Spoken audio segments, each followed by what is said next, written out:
Good morning guys, myself Sandeep Kumar Reddy from engineers competitive training academy. ఈరోజు మీకు Indian army nursing assistant examination paper 13 అనేది చెప్పబోతున్నాను. So please note down whatever questions have been given. Already నేను up to 12 examination papers అనేది discuss చేశాను. ఒకసారి ప్లేలిస్ట్లోకి వెళ్తే నా యూట్యూబ్ ఛానల్లో you will find all the question papers. 20 question papers అని డిస్కస్ చేయబోతున్నాను. Please go through them. So initially మనకి జనరల్ నాలెడ్జ్ క్వశ్చన్స్లో who was the first Indian women to win medal in world athletics. ఈ world అథ్లెటిక్స్లో మొట్టమొదటిసారిగా ఎవరికి ఈ విధంగా వరల్డ్ అథ్లెటిక్స్లో ఇండియన్ ఉమెన్కి మెడల్ అనేది రావడం జరిగిందంటే అంజు బాబీ జార్జ్ అనే ఆమె, కేరళకు సంబంధించిన ఆమె. So she is the long jumper అనమాట. తనకి ఈ విధంగా అథ్లెటిక్ ఫెడరేషన్ ఏదైతే జరిగిందో దాంట్లో తనకి మెడల్ రావడం జరిగింది. Who was the prime minister of India when SAARC was established. SAARC abbreviation మనం తెలుసుకోవాలి. South Asian association of regional cooperation అని చెప్పి ఇదొక ఎస్టాబ్లిష్ చేయడం జరిగింది. ఈ కోఆపరేషను ఆ టైంలో ప్రైమ్ మినిస్టర్ రాజీవ్ గాంధీ ఉండేవాడు అనమాట. సో ఖచ్చితంగా కొన్ని ఏంటంటే ఇలాంటి క్వశ్చన్స్ అనేది మీకు మార్క్స్ తీయడానికి యూజ్ చేస్తారు. సో ఇలాంటి క్వశ్చన్స్ కూడా కంపల్సరీ గుర్తుంచుకోవాల్సి ఉంటుంది. Who was the Indian president of international court of justice. ఎవరు president of international court of justice Indian ప్రెసిడెంట్గా అక్కడ ఇండియన్ ఉన్నాడు అంటే నాగేంద్ర సింగ్ అనే అతను. ఐసీజే యొక్క ఇంటర్నేషనల్ కోర్ట్ ఆఫ్ జస్టిస్ అనేది దాని హెడ్ క్వార్టర్స్ హేగ్ నగరంలో మనం చూడవచ్చు. Nagendra Singh as a president అని మనం తెలుసుకోవచ్చు. Who is the managing director of international monetary fund అంటే ఇంటర్నేషనల్ మానిటరీ ఫండ్ అంటే ఐఎంఎఫ్ అంటారు. దీని యొక్క మేనేజింగ్ డైరెక్టరు క్రిస్టియన్ లెగాడే అని చెప్పి అతని పేరు అనమాట. అతని పేరు ఖచ్చితంగా గుర్తుంచుకోండి. Is the MD of international monetary fund. Who was the first Indian prime minister to give speech in Hindi in United nation general assembly. UN general assembly చూసినట్లయితే అటల్ బిహారీ వాజ్పేయి అనే అతను మనకి first Indian prime minister to give speech in Hindi in UN general assembly. అక్కడికి వెళ్ళి అతను English మాట్లాడుకోకుండా హిందీలో speech ఇవ్వడం జరిగింది. వాళ్ళందరికీ ట్రాన్స్లేషన్ అనేది చేయడం జరిగింది. What is the emblem of UNO. UNO యొక్క ఎంబ్లమ్ ఏంటని అడుగుతున్నాడు. ఆ ఎంబ్లమ్ అనేది చూసినట్లయితే a polar azimuthal equidistant projection world map surrounded by 2 olive branches. Olive branches అనేది రెండు పక్కల రెండు ఉంటాయి. అది దేని అరౌండ్ ఉంటాయంటే a polar azimuthal equidistant projection world map అని మనం తెలుసుకోవచ్చు అనమాట. దాని పూర్తిగా పోలార్ అజిముతల్ అని చెప్పి మనం గుర్తుంచుకోవాలి. అది యునైటెడ్ నేషన్స్ యొక్క ఎంబ్లమ్ అనమాట. What is the headquarters of SAARC.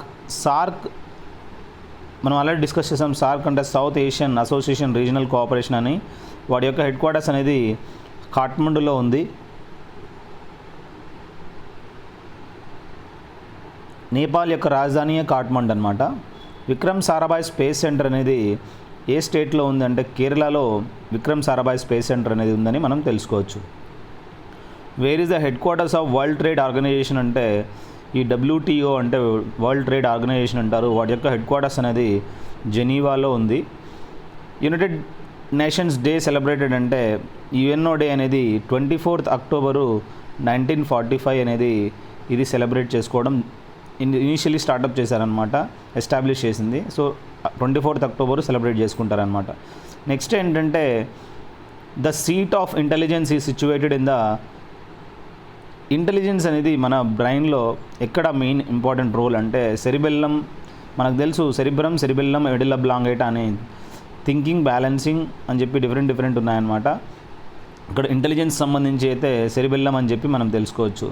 Normal blood valve in human adult ఎంత అంటే ఇది blood value, it's not valve. Blood అనేది హ్యూమన్ బాడీలో నియర్ అబౌట్ 5 లీటర్స్ బ్లడ్ అనేది ఉంటుంది. Exobiology is a science that deals life on the outer space అనమాట. ఈ ఎగ్జోబయాలజీ అనేది ఒక సైన్సు. ఇది దేనికి సంబంధించి డీల్ చేస్తుందంటే అవుటర్ స్పేస్కి సంబంధించి డీల్ చేస్తుందని మనం తెలుసుకోవచ్చు. Next proteins are digested by proteases. ఈ ప్రోటీన్స్ అనేది దేని ద్వారా డైజెస్ట్ కాబడతాయి అంటే అవి ఏంటి అంటే ప్రోటియాసిస్ అని మనం తెలుసుకోవాలి. The seat of intelligence is situated in the cerebellum. ఇప్పుడే జస్ట్ డిస్కస్ చేసాము, it's again repeated, no problem. The seed of intelligence అనేది ఎక్కడ ఉంటుందంటే సెరిబెల్లంలో ఉంటాయి. A molecule in plants comparable to hemoglobin in animals is, ఏదైతే molecule in plants comparable to hemoglobin in animals, హిమోగ్లోబిన్లో అనిమల్స్లో ఏ విధంగా ఉంటుందో హిమోగ్లోబిన్ అనేది, అదేవిధంగా ఏ మాలిక్యూల్ కంపారబుల్ సేమ్ ప్లాంట్స్లో ఉంటుంది అంటే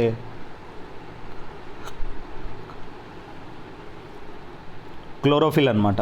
అది కదా మనకు గ్రీన్గా ఉండే, మనకి బ్లడ్ అనేది రెడ్గా ఉండడానికి హిమోగ్లోబిన్ అయితే, ప్లాంట్స్లలో గ్రీన్గా ఉండడానికి క్లోరోఫిల్ అని చెప్పి చెప్పుకోవచ్చు. And antigen is a stimulus for antibody formation. ఈ యాంటీజన్ అనేది దేని యొక్క స్టిమ్యులస్ అంటే ఇది మామూలుగా యాంటీబాడీ ఫర్ ద ఫార్మేషన్ అని చెప్పి చెప్పుకోవచ్చు. దిస్ ఈజ్ అన్ యాంటీజన్ అని గుర్తుంచుకోవాలి. Blood doesn't coagulate inside the body due to the presence of heparin. Blood అనేది గడ్డ కట్టుకోకుండా హెల్ప్ చేస్తుందన్నమాట. ఎందుకంటే దాంట్లో హెపారిన్ అనే ఒక ఎలిమెంట్ ఉంటుందన్నమాట. దానివల్లే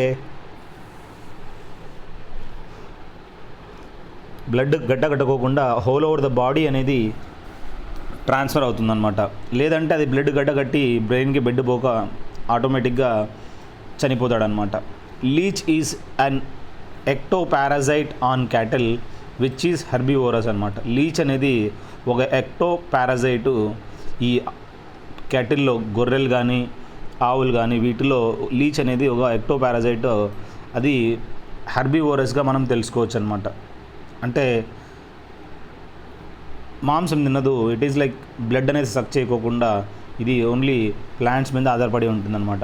the respiration is regarded as a catabolic process. దీంట్లో రెస్పిరేషన్ అనేది ఏ విధంగా రిగార్డ్ చేయడం ఏంటంటే ఇది ఒక క్యాటాబోలిక్ ప్రాసెస్ అని మనం తెలుసుకోవచ్చు. Respiration, inhalation. సో రెస్పిరేషన్ మాత్రం క్యాటాబోలిక్. నెక్స్ట్ ఏంటంటే the structure which helps in the nutrition of embryo is yolk sac అంటారు. ఏదైతే స్ట్రక్చర్ ఉందో హెల్ప్ చేస్తుందో న్యూట్రిషన్ ఆఫ్ ఎంబ్రియోస్ అనేది అది యోక్ సాక్ అని మనం గుర్తుంచుకోవాలి. సో ఇదే హెల్ప్ చేస్తుంది న్యూట్రిషన్ ఆఫ్ ద ఎంబ్రియోస్ అని చెప్పి. నెక్స్ట్ ఏంటంటే the parts of the human brain is the regulating centre for swallowing and vomiting. మనకి మింగడానికి కానీ వామిటింగ్ చేయడానికి కానీ ఏ పార్ట్స్ అనేది హ్యూమన్ బ్రెయిన్లో రెగ్యులేట్ చేస్తుంది, మెయిన్ సెంటర్ ఏంట్రా అంటే మెడుల్లా అబ్లాంగేట్ అని మనం తెలుసుకోవచ్చు. ఈ మెడుల్లా అబ్లాంగేట్ అనేది వీటికి ఎక్కువగా స్వాలోయింగ్కి మరియు వామిటింగ్ అనేది హెల్ప్ చేస్తుంది అనమాట బ్రెయిన్లో. The curcumin is isolated from. ఈ కర్క్యూమిన్ అనేది ఎక్కడి నుంచి ఇది తీయడం జరుగుతుంది అంటే టర్మరిక్, పసుపు. ఈ పసుపు నుంచి మనము కర్క్యూమిన్ అనేది ఐసోలేట్ చేస్తారనమాట. టర్మరిక్ నుంచి ఐసోలేట్ చేస్తారు. Teeth and bones acquire strength and rigidity from calcium.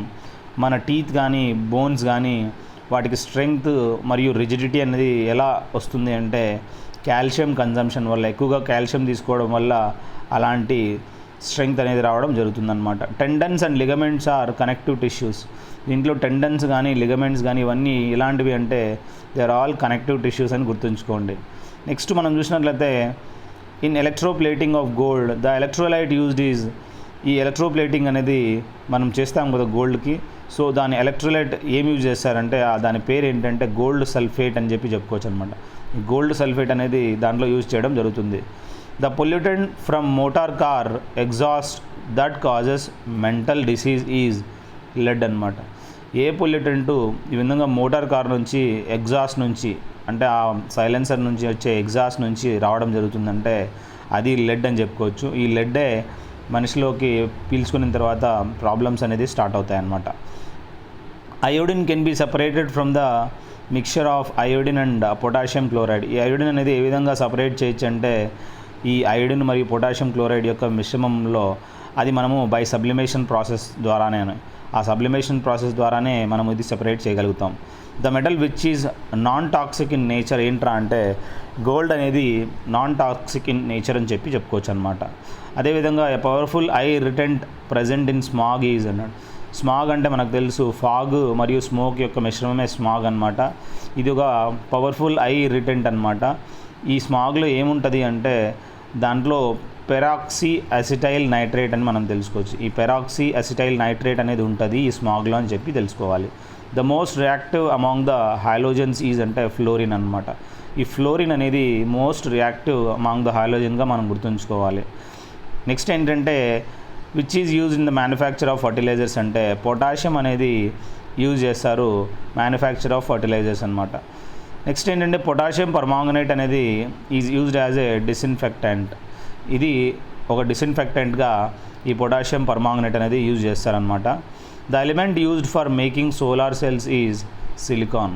ఇక్కడ సోలార్ సెల్స్ మనం చూసినట్లయితే ఏ ఎలిమెంటు యూజ్ చేస్తారు అంటే సిలికాన్ అనేది సోలార్ సెల్ మ్యానుఫ్యాక్చరింగ్లో యూజ్ చేస్తారనమాట. బేక్లైట్ అనేది is a copolymer of phenol and formaldehyde. ఈ బేక్లైట్ అనేది దీని యొక్క కోపాలిమరు అంటే ఫీనాలు మరియు ఫార్మాల్డిహైడ్ యొక్క ఈ కోపాలిమర్గా మనం గుర్తుంచుకోవాలి. The Bhopal tragedy was caused by the gas.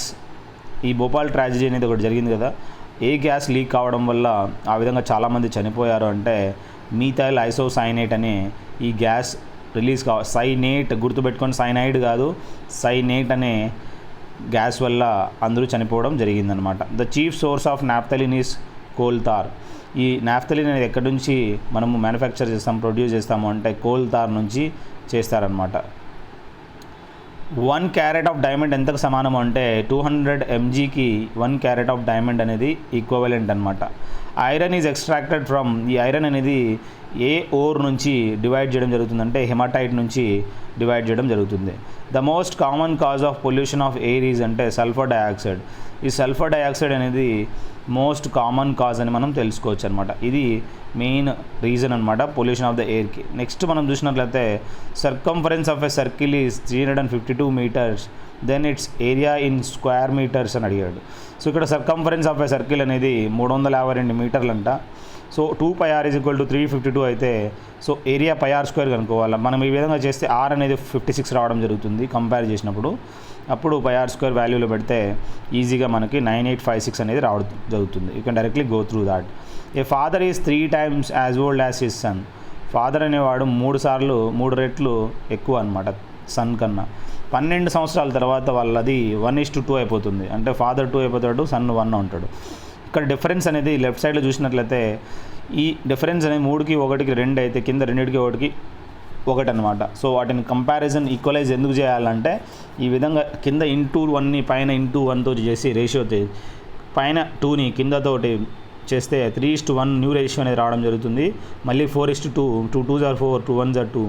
So ఇక్కడ 1 అనేది ఇంక్రీజ్ అయింది. ఇక్కడ చూసారా 1 నుంచి 2 అనేది ఇంక్రీజ్ అయింది, 3 నుంచి 4 అనేది ఇంక్రీజ్ అయింది. అంటే ఇటు సైడ్ 1 ఉంది, అటు సైడ్ 1 ఉంది. ఆ 1 అనేది 12 సంవత్సరాలకి ఈక్వల్ కాబట్టి ఆ 12 అనేది ఇప్పుడు ఈ ఫాదర్లో కానీ 12 3s are 36, 12 1s are 12 అనమాట. సో వాల్యూస్ అనేది ఆ విధంగా present age of the father అనేది మనం చూసినట్లయితే ఈ విధంగా రావడం జరుగుతుందన్నమాట. అదే ఆఫ్టర్ 12 అంటే మనం 12 యాడ్ చేసేస్తే 48 24 అనేది రావడం జరుగుతుంది.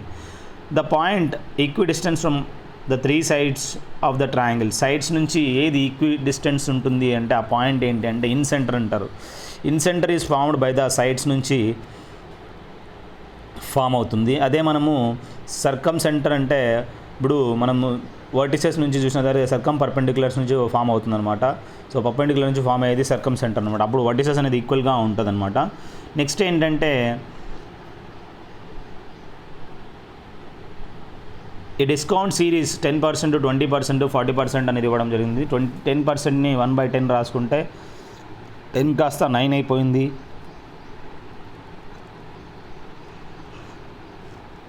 20% 1/5 అంటే 5 కాస్త 4 అయిపోయింది. 40% అంటే 4 కాస్త 10 కాస్త 6 అయిపోయింది అనమాట. సో అప్పుడు product 10 5s are 50, 5 10s are 500, 9 4s are 36 into 6 216 అనమాట. సో ఓవరాల్ ఏంటంటే డిక్రీజ్ అనేది 284 డిక్రీజ్ అయింది అపాన్ 500 into 100 అంటే 56.8% అనేది మనము టోటల్ డిస్కౌంట్ వాల్యూ అని మనం తెలుసుకోవచ్చు అనమాట. Next the difference between the compound interest and simple interest అనేది ఇవ్వడం జరిగింది. ఎంత అంటే దానిపైన 5% అనమాట. సో అప్పుడు దాని ప్రకారం మనం చూసినట్లయితే మనం ఇక్కడ 2 years కాబట్టి 1.50. So simple interest for 2 years అయితే 10% అవుతుంది. అదే కాంపౌండ్ ఇంట్రెస్ట్ అయితే x + y + xy/100 అంటే 5 + 5 into plus 5 into 5 divide by 100 అంటే 10.25 అని చెప్పుకోవచ్చు అనమాట. ఈ 0.25 అనేది 1.50కి ఈక్వలెంట్ అనమాట. అప్పుడు 1% అంటే ఈ విధంగా 1.50 డివైడెడ్ బై 0.25 అంటే టోటల్ 100% అంటే మనం ఈ విధంగా టోటల్ పీ వాల్యూ అనేది 600 రావడం జరుగుతుందన్నమాట. నెక్స్ట్ ఫిజిక్స్లో చూసినట్లయితే lubricants are used in machinery because to reduce the friction force between the parts of machines అనమాట. ఈ లూబ్రికెంట్స్ అనేది మెషినరీలో యూజ్ చేస్తారు, ఎందుకంటే ఈ విధంగా ఫ్రిక్షన్ అనేది force between the 2 parts of machine అనేది తగ్గించడానికి అనమాట. అందుకే మనము ఈ గ్రాఫైట్ కానీ ఏదన్నా గ్రీస్ కానీ యూజ్ చేయడం జరుగుతుంది. A missile is projected into the air. ఒక మిసైల్ అనేది is projected into the air, it follows parabolic path అనమాట. ఈ విధంగా ఎయిర్లో అనేది ప్రొజెక్ట్ చేయడం వల్ల ఎలాంటి పాత్ అనేది ఫామ్ అవుతుందంటే పారాబోలిక్ పాత్ అనేది ఫామ్ అవుతుందన్నమాట. The temperature at which the ice melts as well as gets solid is, అంటే ఏ టెంపరేచర్ దగ్గర ఐస్ అనేది కరిగిపోతుంది, అదేవిధంగా సాలిడ్ ఉంటుందంటే 273 కెల్విన్ అన్నా ఒకటే, 0 డిగ్రీ సెంటిగ్రేడ్ అన్నా ఒకటే అనమాట. The ability of eye lens to change its focal length is, అంటే అకమడేషన్ ఆఫ్ లెన్స్ అంటారు. దాన్నే మనం ఏమంటారంటే ఎబిలిటీ ఆఫ్ ఐ లెన్స్ నుంచి టు చేంజ్ ఇట్స్ ఫోకాల్ లెంగ్త్గా మనం గుర్తుంచుకోవాలి. So this is what accommodation of lens.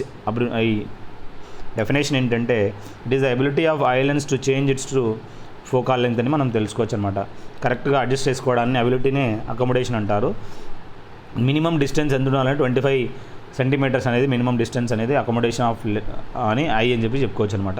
Rain drops are spherical because of surface tension.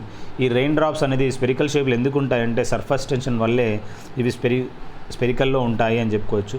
The volume of maximum liquid takes its shape is minimum size in spherical అనమాట. దీంట్లో ఏమవుతుందంటే ఈ liquid యొక్క shape అనేది minimum size spherical ఫామ్లోనే బాగుంటుందని చెప్పి మనం తెలుసుకోవచ్చు. ఈ విధంగా ప్రతి ఒక్కటి please go through all the question papers. This is only 13th question paper and my institute is located in Kadri. If you are interested, you can call me for the joining. You will be given a crash course for 15 days or 20 days. So maximum information అనేది మీకు ఇవ్వడం జరుగుతుంది. So I hope you understood all these questions, and if you feel that any queries are there, you can directly call me. This is my mobile number 766730 252. So thank you very much. Have a good day. Have a great life, guys.